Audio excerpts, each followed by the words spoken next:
આજરોજ જે ધોરણ 10નું પરિણામ જાહેર થયું છે તેમાં ચાલુ વર્ષે કુલ 989 કેન્દ્રો ઉપર નિયમિત વિદ્યાર્થી તરીકે 7,62,485 પરીક્ષાર્થીઓ નોંધાયા હતા, જે પૈકી 7,46,892 પરીક્ષાર્થીઓ પરીક્ષામાં ઉપસ્થિત રહેલ હતા. તે પૈકી 6,20,532 વિદ્યાર્થીઓ પ્રમાણપત્ર મેળવવા માટે ઉત્તીર્ણ થયેલ છે. આમ ધોરણ 10 એસએસસીનું પરિણામ 83.08% છે. વિદ્યાર્થીઓનું પરિણામ 79.56% છે, જ્યારે વિદ્યાર્થીઓનું પરિણામ 87.24% છે. ગુજરાતી માધ્યમનું પરિણામ 81.79% છે. અંગ્રેજી માધ્યમનું પરિણામ 92.58% છે. રાજ્યમાં પરિણામમાં 10મામાં બનાસકાંઠા જિલ્લો 89.29% પરિણામ સાથે પ્રથમ ક્રમાંકે છે, જ્યારે ખેડા જિલ્લો 72.55% સાથે છેલ્લા ક્રમે છે.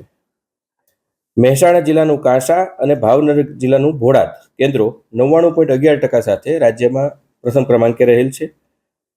આંબાવ ખેડા જિલ્લો 29.56% પરિણામ સાથે છેલ્લા ક્રમે રહેલું કેન્દ્ર છે.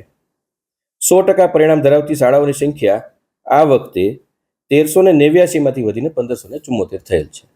આજ સુધીના બોર્ડના પરિણામના જે આંકડાઓ છે જોતા આજ સુધીનું સૌથી ઊંચું પરિણામ આ વર્ષે આવવા પામેલ છે. સામાન્ય રીતે બોર્ડ દ્વારા 30% કરતાં નીચેના પરિણામોની શાળા ઉપર કાર્યવાહી જિલ્લા કક્ષાએ પણ પરિણામ સુધારણા અંતર્ગત કરવામાં આવતી હોય છે અને બોર્ડ દ્વારા પણ એ ગતિવિધિઓ હાથ ધરવામાં આવતી હોય છે, જે અંતર્ગત ગત વખતે આ શાળાઓની સંખ્યા 264 હતી, જે ઘટીને આ વખતે 201 થયેલ છે.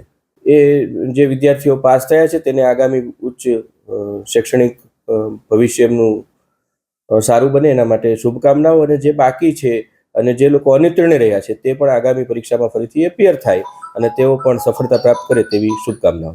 જે વિદ્યાર્થીઓ અનુત્તીર્ણ રહ્યા છે એ વિદ્યાર્થીઓ માટે બેસ્ટ ઓફ 2 અંતર્ગત થોડા સમયની અંદર જૂન મહિનામાં બીજી પરીક્ષાનું આયોજન કરવામાં આવશે.